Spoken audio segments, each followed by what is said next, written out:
The light seems extra bright today. It's the only light we got on, really. You want me to turn it off? I don't know, maybe. Or if we can lower it. Can they see us already? Yeah, they can see. Good morning. Or tilt it, yeah. Ooh, much better. All right, thanks. Let's do it. Ready? Yeah. Hey. Ooh. Well, yeah, we were like way off camera. Welcome to Books We Never Read. Except for those we have. I'm Nicole. I'm Jason. This is like a brand new book club. I don't know what we're doing. We took an actual break. You remembered everything. Yeah. We take not a break. And it's a whole new day. Yes. Welcome to our week 2 discussion of The Nightingale by Kristin Hanna. We have read through chapter 26 at this point, so if you've read the whole book, don't spoil anything. We're at a very delicate moment here. Mom. But please, if you're joining us, chat it up in the chat and add to the discussion. And if you have not read up through chapter 26, you should probably leave now because we're about to talk about it and you don't want to hear it yet. You don't want it. So leave, read, and then come back and participate in the discussion box, comment box. Yep. Under the video on the replay. So we are available on YouTube Music as a podcast if you would like to hear us and not see us. And we are on Instagram for the memes. Yeah, it's true. It's all true. I'm still reeling from how bright the light was. Might have a migraine today. Read 26 chapters, cried for 20 of them, pattern continues. Yep.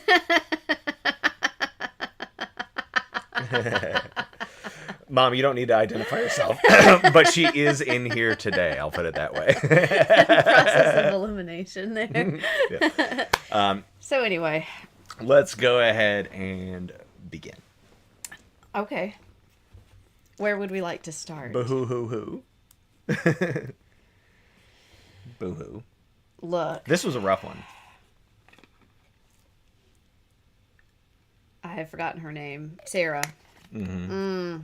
Yeah. All that just to have to run back and then for Rachel to get caught after that. I know that I know that we read like hundreds of pages, but those are the only parts of the pages that like really stuck with me.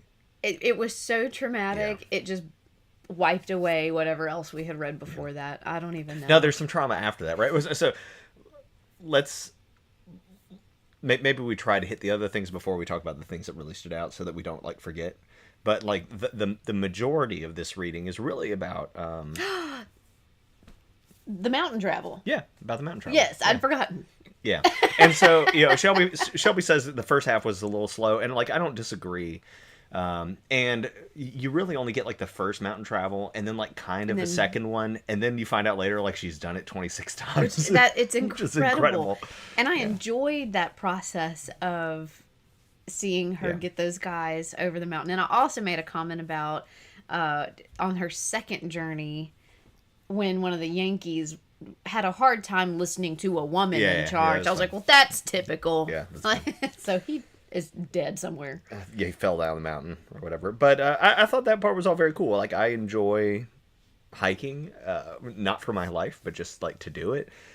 And so like I could kind of see and I can like understand the difficulties that they're going through and having to think about like, they weren't like really prepared for all this. They're just hoping for the best or whatever. Mm-hmm. And Isabel's growth. She is no longer just some, impetuous child. Right. Yeah. She is a leader. Yeah. I mean, she maybe still be impetuous, I guess, but she is now an impetuous woman. Yes. Yeah. But that's the first half. And the Americans keep calling their mountains hills. Yeah.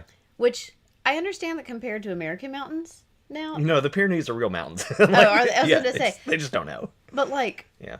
The mountains they're mountains. Yeah. The Pyrenees are real mountains. Those are more or less like the first mountains that Hannibal had to cross to like get to the Alps. And so most of the elephants died there. Like heads up, right? Like, it's not hills. I think They what are they're trying to mountains. express is American sort of just like, yeah, we get it, right? We're gonna go over your mountains or whatever, but it's real. Other people have mountains too. They're mountains. Yeah. Yeah. We are also continuing this, seeing what the sisters are doing. Mm-hmm. Side by side, but in contrast. But they're both, by the point that we've ended here, fighting. Yeah. In their own way. And it's so painful to see Vienne accuse Isabel of still being irrational and in the way, Yeah. needing to leave, never come back, and she has no idea what her sister's been doing. Yeah. But what I also think is interesting is, like, despite the fact that we still have this, like, the same tension between them, that they're kind of, like, coming to the middle.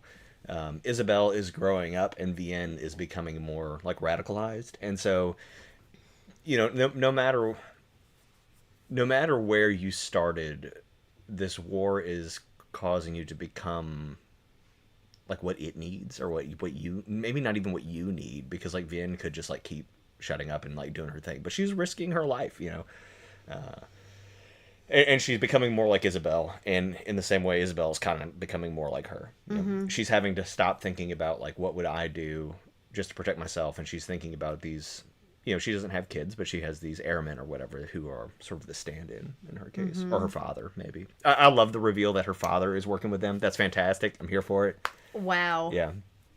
That was really good, because we spent a lot of time last week talking about, like, well, like, there's cowardly people, or there's people who are just, like, doing what they have to do to survive, and like, I specifically was being kind of judgy about it, but it never crossed my mind, like I was just like, oh, he works for the German High Command, like, ugh, I didn't, like, judge him that hard, I don't think, because he's got all this, like, PTSD from World War I, and he's seen what it means, and he's just like, I don't want it, like, he's choosing this to work with the Nazis because I thought that he honestly believed that it was just better than what could come if they all continued to fight. But that's not the case at all, right? He really is working for the underground. He knew everything about Isabel, and it kind of blew her mind.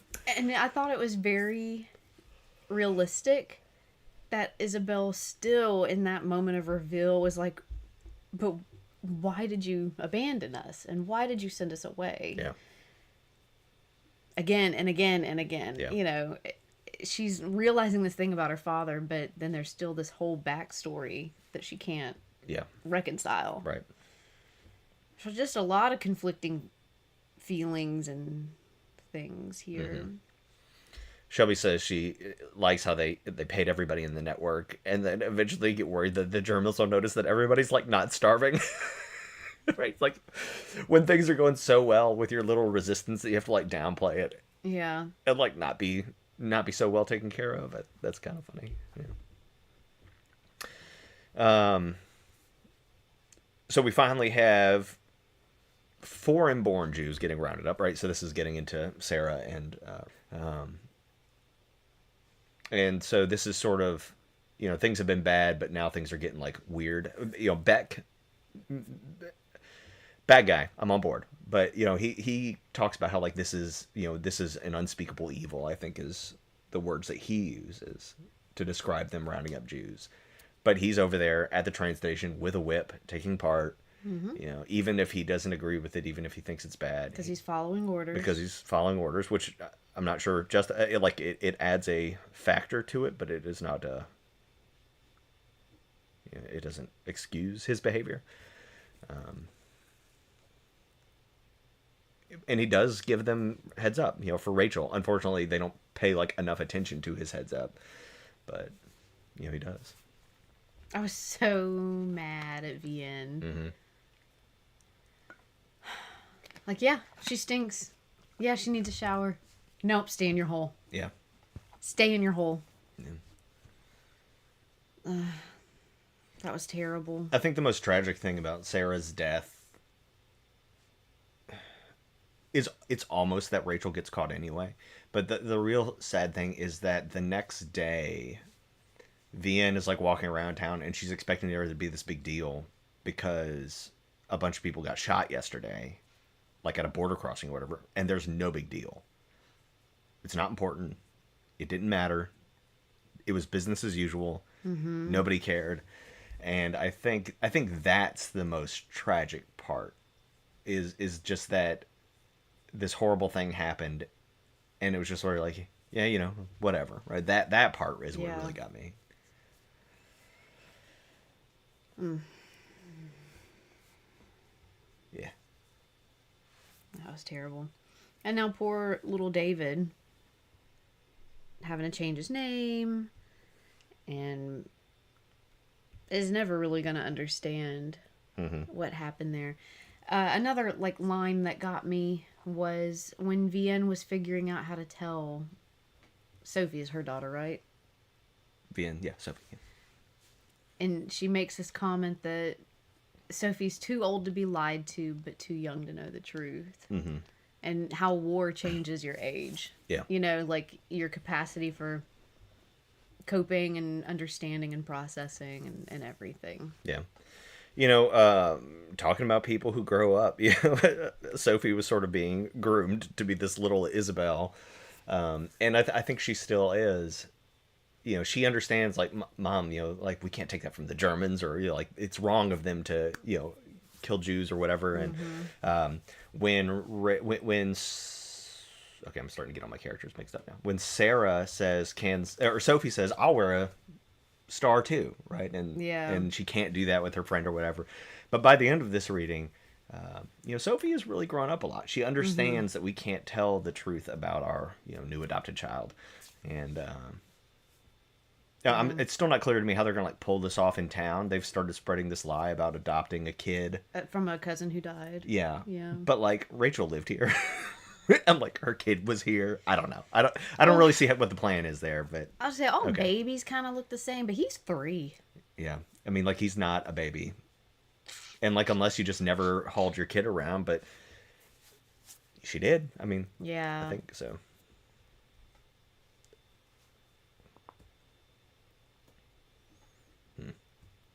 Yeah, Sophie was mad at Vienne when she told Sarah, or told her that Sarah would go to heaven. Mm-hmm. And yeah, there's definitely some conflicting beliefs between Vienne, who's Catholic, and Rachel, who's Jewish. And Vienne even makes the comment that they believe in different gods, which actually is not true. It is the same God, just different belief systems on how that deity works. Yeah. But, so I thought that was interesting, that little mix in there. But yeah, what afterlife do Jewish folk believe in? No. I don't remember. I know I've looked into it before. I don't think there's nearly as much emphasis on it as there is in Christianity. Yeah. Yeah. So, Beck. Oh, yeah. So, and then we have, like, the final trauma, right? Okay, so, he saved Vienne's life. Yeah. She was starving to death. Yes. Passed out. Yes. Cracked her head open. Saved her. Brings enough food to keep them all fed. Yes. Warns her that Rachel needs to be gotten out of there. Mm-hmm. Gets false papers for little Daniel. Mm-hmm. Gets hit in the back of the head with a shovel and dies. Yep. And honestly, this is probably the best ending we can have for him. This is one of those sort of things where, like, you sort of, like, die a hero before you become a villain. Yes, and you could see him starting to become that villain. Yeah. He's like, are you a liar? Like all these other French people? Well, the fear and and that's part of the problems with, like, these sort of, like, regimes like this is that, you know, you use fear and intimidation to use people, but eventually it starts to creep closer and closer and closer to you, and then eventually, like, all of the high command is afraid of each other and killing each other, right? Like, like it's this. Whenever you are around that much paranoia and fear, you cannot help but have it just, like, come into your psyche. That's just the way it is. And part of that is just, I would call it, like, peer groups. It's the way that groups of humans work. You know, if you're fine, but everybody else around you is paranoid, you are going to become paranoid. Mm-hmm. And his life was on the line at this point. Yeah, that airman disappeared, and And I still think he's a bad guy, like, but he's like the lowest grade of bad guy, because he was a soldier, and like I'm Mm-hmm. not gonna fault him for soldier things. I'm gonna fault him for the like putting Jews on a train thing. I'm gonna fault him for like eating well when everybody else wasn't eating well, right? Those aren't like anything that involves non-combatants. I will judge you for, but he was like just getting started, and I feel like this is a good spot for him to go. And part of me thinks he knows that, Mm-hmm. like I just do. And Vienne says, you killed a good man. She says that, and I thought about that for a while, and I think I agree. You killed a good man, and that's good. While he was still good, That's a good thing here. because he Yeah. was about to become Yeah, something and like that doesn't else. justify murder or whatever. However, I don't think this was murder. This was, Self-defense. yep. So like, Because he was about to kill Isabel. yeah. Well, he and nobody knew, or he didn't know he was about to kill Isabel, and But he was. yeah, sure. Well, and yeah. So I what else? also laughed at this that line about there being some disagreement about which sister killed him. Well, and I think that was really cool too. Like, they both killed him at the same time, and so it's sort of like this one thing that they share now. Mm-hmm. And that's like weird and bizarre, but I think there would have been, they've got such a strained relationship that there would have been resentment if only one had done it. But the fact that it happened at the same time is it like a bonding experience in a very strange way. Mm-hmm. So, yeah. Yeah, he was going to be on the chopping block, right? Like Yeah. it had finally come home, right? Well, if you don't figure this out, you'll be the one.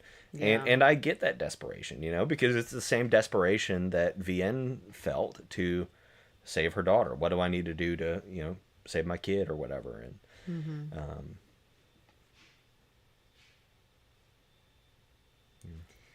Yeah, so the moment in the sorting office, they did not see Isabel take the paper. But they did get flustered with her because she was in there making a mess of things and knocking stuff over, and they're trying to go card by card and, mhm. you know, sort their Jews or whatever. So that chaos and them getting mad was just for her making a mess of things. And then she's like, got the flu, gotta go. Yeah. Yeah. She slowed them down. And that was a lot of stuff for them to go through. I mean, it's really amazing in an absolutely horrifying way, just like the industrial level of murder that was able to be done, like without computers and by paper, and just the amount of energy that you have to put into your hate to pull off something like that is really mind-blowing. It's just wild. And I think what's interesting about seeing Beck's sort of reaction to this is like, he's pro Germany, right? He loves his country and he Mm-hmm. loves his family, and I don't think there's any disagreement that Germany got screwed after World War One, right? Like there were some bad things happened to them. They did some bad things, but like bad things happened to them, and Mm-hmm. and they're trying to bounce back. But then like you have this other stuff that's unnecessary. I don't know. And maybe it's necessary. Maybe it's anti-Semitism that was the glue that pulled them together to do this. I don't really buy that idea. I think they would have done World War II without it, but you know, I mean, it's really if you crazy. need a scapegoat, you'll find a scapegoat. Yeah, but I'm not even sure that they really needed one. I think that's what's interesting about it. Yeah. But, That was a lot, though. yeah. I feel like we've talked about it all in under 20 minutes, but like it was a lot to handle. It was. And it is true. I think it was Shelby who said that, or Peggy, the first part of the reading was rather slow, but it was the getting out of France experience was the majority of this reading, and then we just Mm-hmm. have the big stuff right here in like the last three chapters. Yeah. Man. I am enjoying seeing Gaeton be back. Yeah, that's interesting. Very interesting. And that he's been keeping an eye on her this whole time. Hmm. Um, I don't know. I think we know now, or we can heavily suspect now, that the old lady that we keep panning to in 1996 or whatever Yeah. is Isabel. We have reason to suspect that. Because she has Juliet's paperwork. Yes. I think that we will find out that she is not. Because I think it is very obvious now that she is. And so, like, that's just me, right? Yeah. So it'll be maybe the sister, Vienne, came back with her sister's paperwork because she looks like her. And... No, I think it's Sophie. Ah. Maybe. Or, yeah, like, I don't know. Like, and I haven't done the math. Like, yeah, but, what's the timeline yeah, there? but you know, she says nobody wants to see me, everybody wants to see Juliet Gervais, which is like kind of a weird comment, especially if that's just the role that you're playing, because, like, who cares? It's you now, or, you know, whatever. There's no difference. I have reason to think that maybe it's not her, you know. Mm-hmm. I don't know. Yeah, how does Isabel not get caught? Yeah, I just don't know that there is an exit plan for this kind of rebellion. Yeah. Almost to the point where, like, I think Isabel knows at any given time she might get killed, and that's inevitable. And that, Peggy points out Isabel is shot at this point. But it went all the way through. Yeah, but she's shot. Which they think might be good. Yeah. Vienne sewed it up. Yeah. I think at some point maybe she gets, like, smuggled out of the country because she can't return, you know, and goes to England or to America, and that's how you end up here. I don't know, and this is me. If you were having a ceremony to honor somebody from World War II, specifically honor this somebody, and you knew where they were, I would not send a letter, I would send a person, right? Like, that's just me. That's just me. You know, like, why would you get a note in the mail? It's too big a deal. Yeah, unless they don't know that Isabel is, you know, the Nightingale. The Nightingale, right? Like, if maybe they just associated, know, yeah, but not her. I think that's possible, but you know, yeah, I do think that is one of the most impressive things about Isabel, is that she does seem to fully understand the consequences of what she's doing. And I think because she's been abandoned so many times, that's why she feels okay with that. She's not attached to anything except survival. Yeah. And her own cleverness, you know, like, that's what she's used to. Yeah.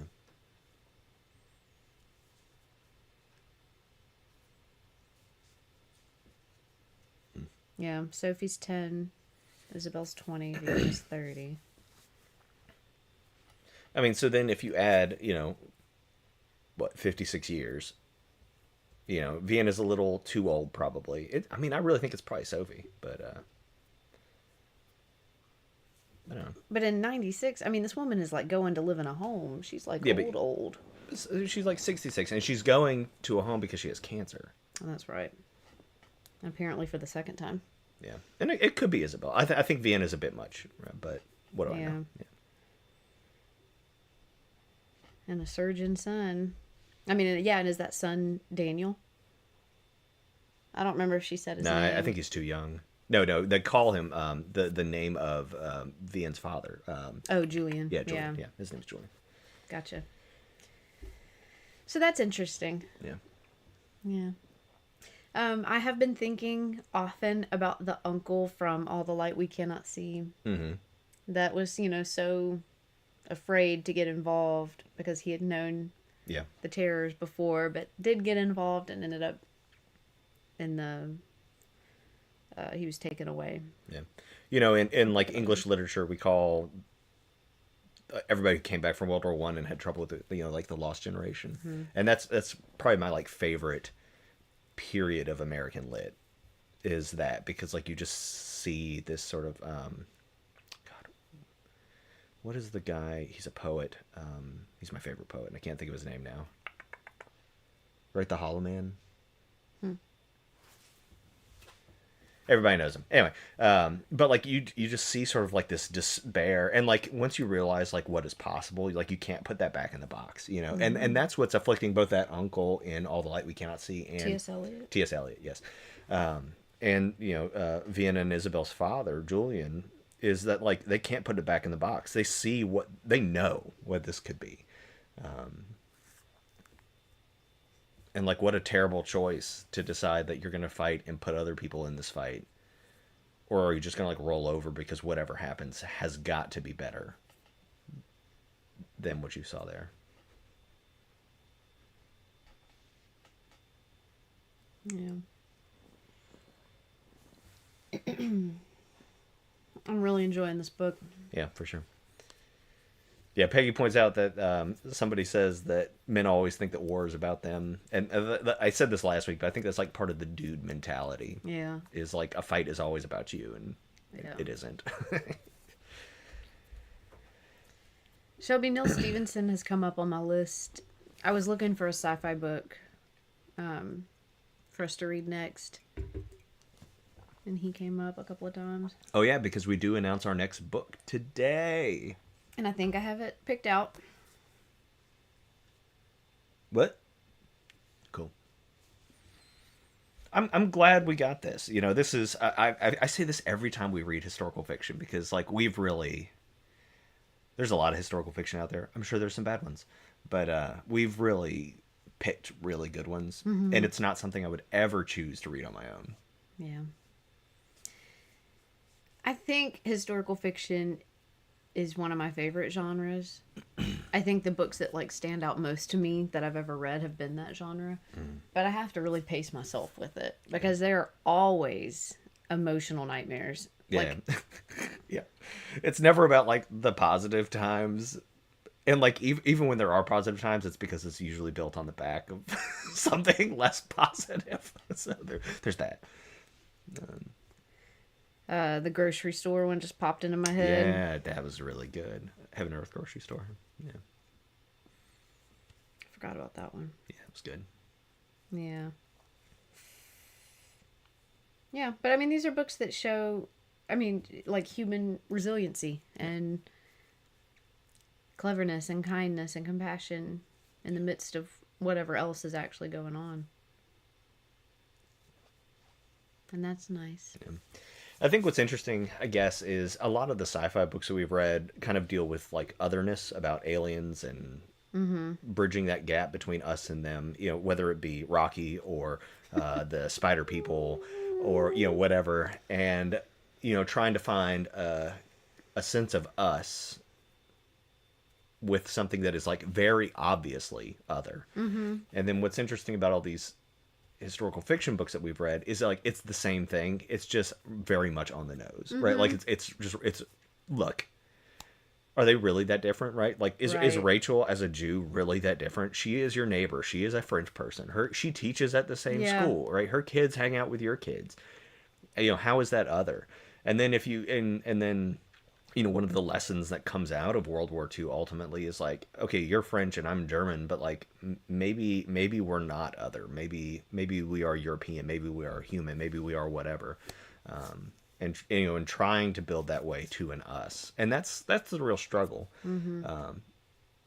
I think a lot of times in history we focus on how easy it is to look at other, but we are very, very good at us.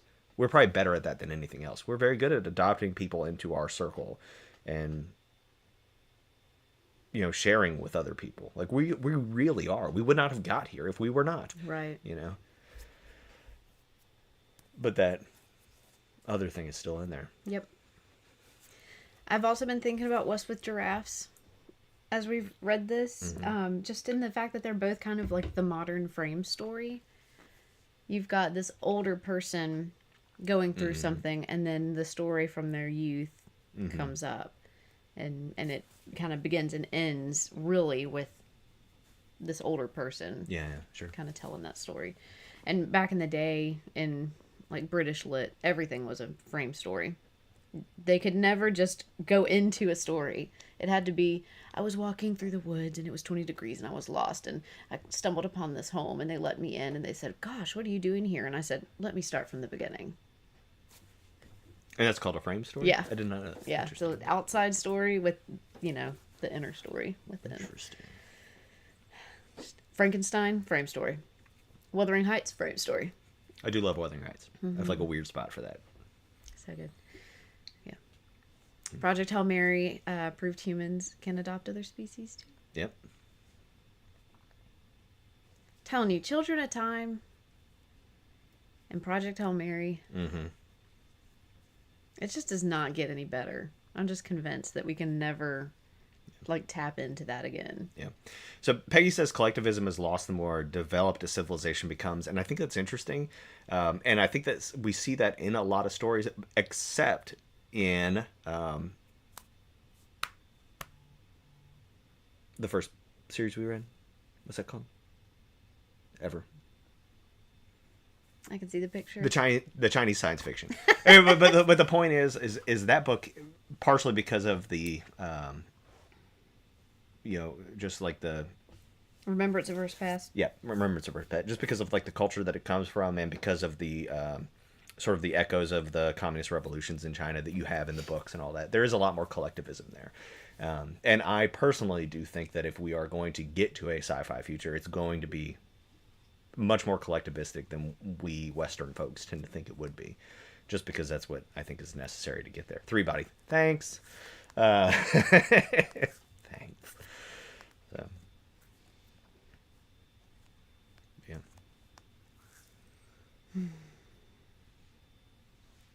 That's about it. It's kind of a short show, but I just want to go read. I mean, we have to finish. We got to know. Gotta know where we go from here. Yeah. So where do we go from here? Well, so there's the struggle of how is Vienne going to keep from revealing that she knows what happened to Beck. Yeah. You know, she thinks that she's just a little French wife who, what does she know about such things? Yep. Yeah. But how are they going to hide the motorcycle tracks? How are they going to hide, the blood on the shovel or whatever? Like, it's too much. You know what I think is interesting is that we're only 2/3 of the way through, and our morally gray character is dead. Like I think Beck really makes you think. You think about Vienne's choices, you think about Isabel's choices, but ultimately, because they are victims here, you're gonna be like, oh, okay, I support this more or less. They're just they're not real choices. Yeah. That they're making. They're just surviving. But Beck, as a member of the perpetrating group, we're supposed to feel great about him, especially with Vienne kissing him and the sort of semi-romantic involvement they have. We are supposed to be conflicted there, and he is both a potential hero and an antagonist, and now he's gone. So who is our antagonist? Because that he sort of represented that, and now he's gone, and so that's kind of interesting.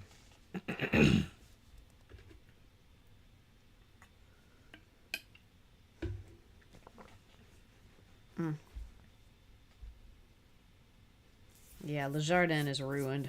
Yeah.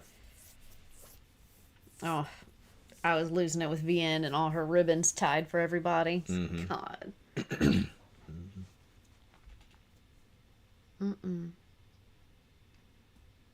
Part of the reason too that I think that maybe this is Sophie in the future, in the frame story, is because our character in this part of the story never ever mentions or thinks about Sophie. If it was Isabel, I feel like she'd be like, I wonder where Sophie is now, or whatever, right? And we just don't have that, right? There's no mention of Julian, the doctor, having an aunt, or whatever, second cousin, whatever she would be. Yeah, certainly there are still Nazis in town, but it's too late to boot up a new bad guy, I feel like, and so, and that's just kind of why I think it's interesting. Is I think we're just going to kind of go the last half of this sort of without that moral gray. I think it's going to go dark, and we had this chance to sort of explore the moral dilemma. And in killing off Beck, you are killing off sort of the final choice that these soldiers have, and you're sort of killing off the last of that humanity before this evil gets into full swing. Yeah. I've been warned not to wait too close to book club time to read. Oh yeah. That I would just be crying. Fair enough. This has been very good. Yeah. I will want to read more of Kristin Hannah's stuff. Deal. We were talking about somebody else that we read recently, and we were looking at some books by that person. Oh, no. My sister told me that she's reading a bunch of books by... Ashley Elston. Yes. Yeah. Yeah. Yeah, there was... I'm trying to remember the name of the other one that she said that was good. I've read This Is Our Story. And then we read... I'm hungry. I don't know.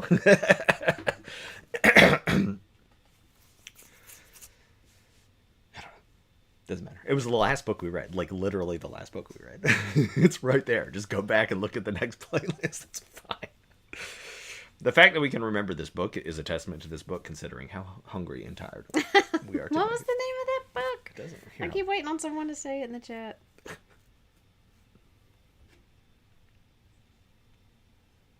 First Fly wins. Gosh. We're back. Oh, good job, Shelby. At what point do we hand this book club over to our book club participants and say, you have to continue this because y'all are the real brains here? We've got nothing left. Oh, golly. All right. Well, you want to wrap this up? Yeah. Yeah. That's fine. Yeah. We gone 40 minutes. That's good. That's a good book club meeting. So, if it is not clear, everybody, we are reading from 27 to the end of the book for next week. We should be announcing our next book today. Onyx Storm was the last. Yeah, it was. Forgettable. Literally forgettable. Except for Broccoli, who was my favorite character. Anyway, so we're going to finish up the book next week, and we will have a syllabus out next week for our final reading. Happy reading as best you can, and we will see you there. Yeah, happy reading. Bye. Good luck.